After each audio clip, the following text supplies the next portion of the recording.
Hi, Blakely. This is, Hi. again, Audra, Max's mom from MaxLove Project, and we're doing another Google Plus Hangout on air with Blakely Page. She is an incredible dietitian who we're so fortunate to be working with. And we're doing these little segments to help families, especially in our Fierce Foodies group, and really anyone else who would like to participate, learn about food and nutrition. And so we're doing these small mini segments on some of the big questions in nutrition, especially when your child is fighting cancer or life-threatening illness. So for this segment, we are going to talk about dairy and live foods. And this is something that Blakely's really, really passionate and knowledgeable about. So Blakely, I think we just want to, I'm just going to pose that, the controversy about dairy, and it goes to, if you're fighting cancer, is dairy good or bad for you? There's so many arguments on both sides of that. And but then I think the way you discuss dairy will definitely go into the discussion of live foods and probiotics. So I'll hand it over to you.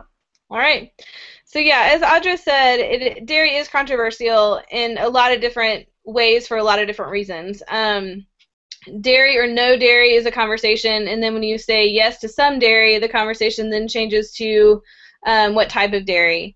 And then you've got your controversy over raw dairy. So we'll start with we'll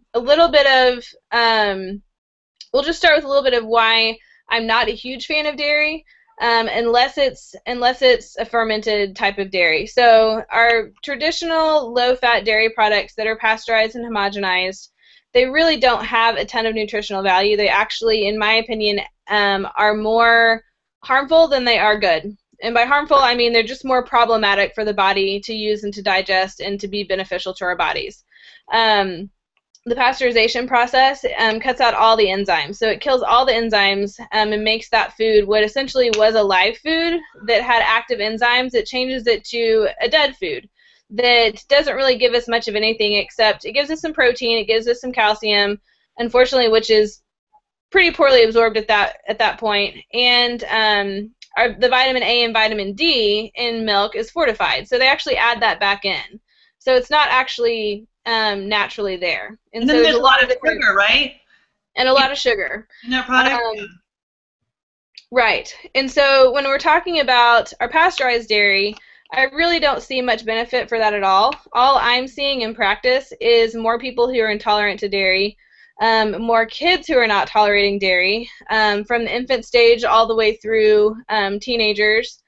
Our bodies just aren't doing well with the pasteurization because it's not the way it was designed to be used.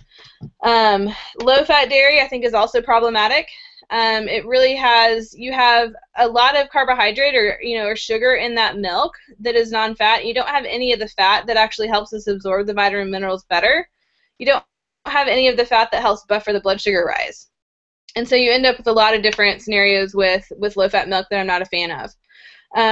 So if we disregard our pasteurized low-fat milk products, low-fat yogurts, all of those things, if we just kind of put those aside and say not incredibly beneficial, then we ask the question, is there any beneficial dairy? Is there a way that dairy actually is helpful? And to that question, I would say yes. I think there is a role and there is a place for full-fat dairy for some people. Again, the caveat will always be if it's well tolerated. If you have GI issues, if your acne gets worse, if you have skin issues with dairy, if you have bloating and cramping, if you feel like there's a mood-altering effect of dairy, some children will be more aggressive on dairy. If you get really mucousy and you feel congested and have more mucus production after eating or drinking dairy, those are indications that your body's not tolerating it. And so for you, dairy is not going to be an option. But for when dairy is well tolerated, you want to think about it in full-fat versions only. So we're talking heavy cream, butter, even whole milk, depending on what you're doing with it. So that's one category of dairy is our full fat. We want to make sure that's really clear that we want to focus on full fat dairy if it's well tolerated. Now, in addition to that full fat dairy, we want to optimize the dairy and make it the best it can be, which means using fermented dairy products. So that we're actually eating the live version of dairy versus the dead version of dairy. So when cows used to be milked on the farm and people were drinking real cow's milk, there was lots of probiotic in there. First of all, it was full fat. Secondly, there's lots of probiotics in there. That's a live food. You know, if we think of breast milk, essentially the milk from a cow is their version of breast milk. We know, you know, all of the benefits of breast milk, all those amazing probiotics, all the things that it does. So you've got to think that way in regard to a cow producing milk. It's the exact same process. You basically keep a cow lactating. And so there are good probiotics and there are live things.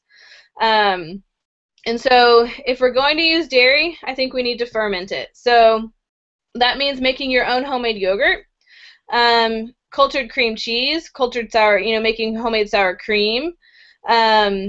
Fermenting the dairy is that, and actually gives us a live food that is easier to digest and actually does have some beneficial properties to it, again, when well tolerated by your body. So not all of us are going to be on board with raw milk. Personally and professionally, I think raw milk has its place. I'm not afraid of it. I think it is a great asset to many people's diet. I think a lot of people tolerate it well, and it really is a really beneficial thing for them. Not everybody has access to raw milk or wants to take the risk of raw milk that sometimes is posed. So what we can do with our pasteurized milk is we can take a full-fat milk and we can actually make yogurt from it by using a little bit of a starter culture. And there's lots of videos, there's all kinds of ways to make your homemade yogurt, but a 24-hour fermented homemade yogurt is the way that is one of my favorite ways to incorporate dairy. And 24 hours is really important with that because that's where you actually get your yogurt strong enough and powerful enough for it to be a beneficial probiotic source. If you're fermenting your yogurt for 6 or 8 hours like some of the recipes call for, then you're not getting anything much more than a store-bought yogurt. You're basically getting the same level of probiotics as a store-bought. You're just not getting any of the additives or extra flavoring from the sugar. And so in that regard, you might as well just buy the plain yogurt at the store and not mess with making your own. When you're making your own, you ferment it for a full 24 hours, and then you have this beautiful probiotic-filled, full-fat product that can be used for lots of different things. The same thing is true with making some sour cream or that type of thing. If you are willing to go the raw milk route, there's so much you can do with clabbering your milk. So actually letting your milk sour where you get the probiotics in a natural, safe way. And then the milk and the, you know, if you remember your nursery rhymes, the curds and whey. So when you clabber raw milk, when you sour raw milk, they separate out into curds and whey, and there's so much you can do with those curds, especially in the keto world.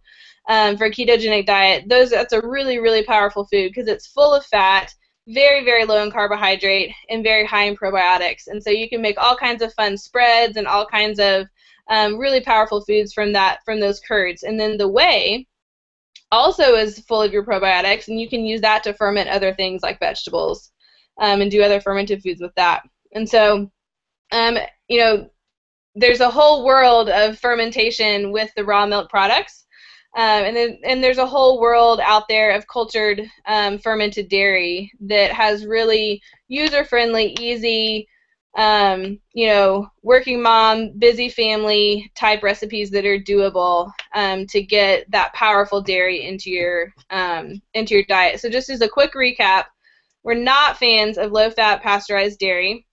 If we do use any pasteurized dairy, we want it to be full fat, and we want to add a culture back into it.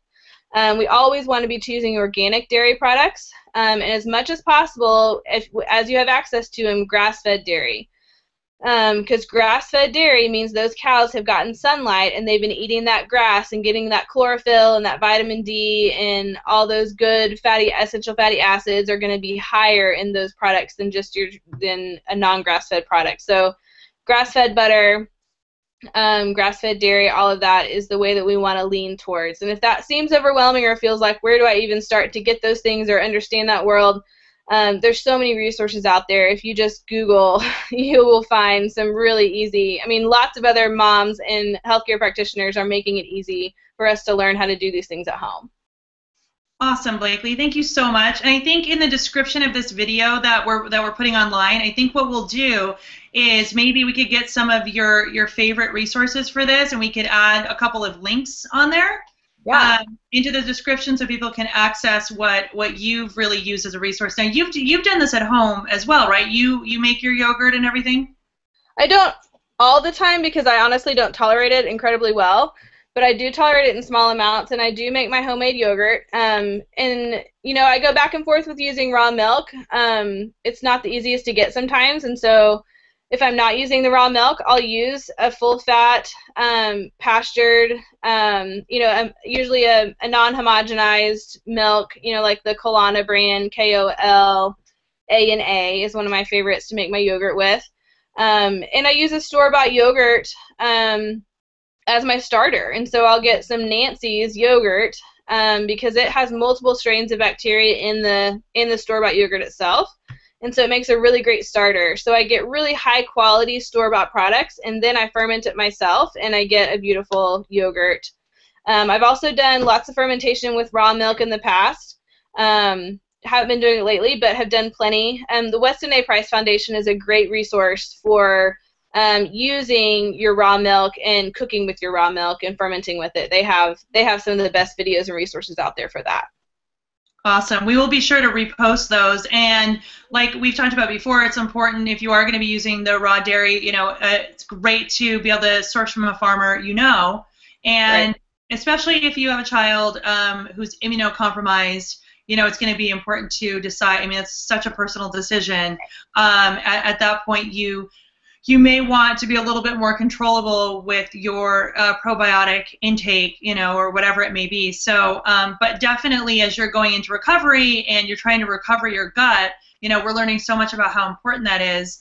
And anything we can do to get to know some of those farmers, we're so grateful for the local movements that give us that opportunity to know these people along the way, because we are entrusting our health at that point in a very real way. It's really powerful. It's not just innocuous, right? I mean, this is really powerful stuff. That's right. Absolutely. Awesome. So our next segment, we're going to close this one down, and we're going to start another segment. We're going to talk about carbohydrates. Thank you, Blakely. All right.